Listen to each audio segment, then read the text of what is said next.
political deal. I always suspected it was because he had spoken out openly on the subject. Okay. Now, there were people who say, no, Wendell just made a dumb mistake, and he broke the law, and off he went. He spent, 3 years in prison. Well, there's an example for you, where people say, well, he screwed up. Well, I never did believe the man screwed up that way. I think that partly him going to jail was a result of him being very outspoken. Okay. Now, that's a threat that you face. In 91, I was up to here. My first marriage was on the rocks for a variety of reasons. I was in a new job. I took a job with the Sheriff's Department. I was actually working for FEMA as an emergency management director. But I was just so frustrated and so aggravated of waiting for the government to tell the people a little something. And then I was so frustrated and angered by the fact that not only were they not telling them the truth, they were telling them blatant lies. And they were also destroying people's lives. There were people who had contacts, who the government would place in what they called, what is it, the police put you in protective custody? Well, not just custody. They A create safe a whole house? new life for you. Oh, yeah, okay. I had seen examples of military families' lives destroyed because someone... the person spoke out? Well, a pilot would come back from a mission, and before they got to him, he said something to somebody. My God, you should have seen what I saw up there. There was this damn ship flying along beside me, and there were faces at the windows looking at me. And this went public. And this poor son of a bitch, they took him and sent him to Kwajalein, I believe. Some tiny little atoll in the middle of the Pacific where you can't take your family. And he went off to Kwajalein for God knows how long, away from his family, because he said one thing. I learned all these things. It struck me that this was not fair, this was not right, that no government, damn it, has the right to do that to people, and I came out of the closet in a big way. Right.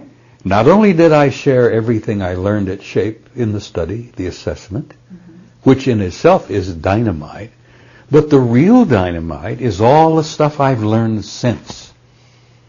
And I learned even after I retired from the Army in '76, I still had a clearance. I worked for FEMA. I got the equivalent of a master's degree in emergency management at the Institute in Emmitsburg, Maryland. Okay, but they didn't come get you and send you off to Siberia. No, they didn't, because once I opened my big yap, I had people come to tell me that, Bob, that's your only defense. That's the only security you got. Keep talking. Because if they come and shut you up now, it'll be so obvious to the world that you've been closed down that much of what you've been talking about must be true. As I told you, I think I shared with Bill, I was intimidated. I had phone calls on people who wouldn't identify themselves, male voices saying, don't you think you've talked about this just about enough? Why don't the hell time for you to shut up? Who's this? Never mind. Keep your damn mouth shut on this. Click. I had a number of those.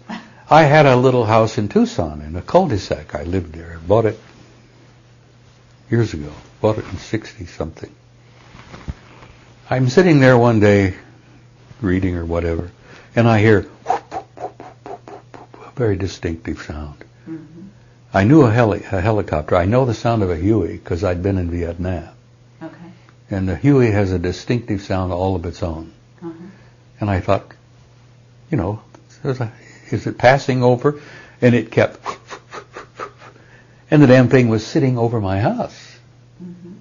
So I go out the door into the driveway and I look up and there's this totally black Huey-type helicopter not more than 100 feet above my house, violating FAA rules.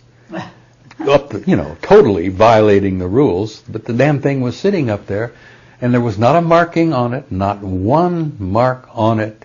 It was totally black, and that was a violation of FAA, Now, these guys violate the law all the time. Mm-hmm. And I stood out there, and I thought, who the hell are you? And I looked up and studied it, and there was this big, circular, glassy apparatus on the bottom of this thing. It was part of the aircraft. And I concluded later that it was probably one of those 360-degree windows. Mm-hmm. And there were probably guys sitting in there looking at me down through this glass. But it was black, totally black. The glass was black. The thing was sitting up there and just kind of like, that. Uh-huh. What are you going to do about it? And I shook my fist, pointed my finger, mouthed a couple of profanities, called him a number of names. I know you son of a bitch. I know who you are, and I know what you're doing. Okay. And about the time I really am giving them hell, I'm sure they thought, all right, we've got his attention. Off it went. First of all, totally black, no markings violation. Hovering over a private residence violation. Sure. They don't care. It was an intimidation. And this was right after I had went public. Okay. At this big conference in Tucson. So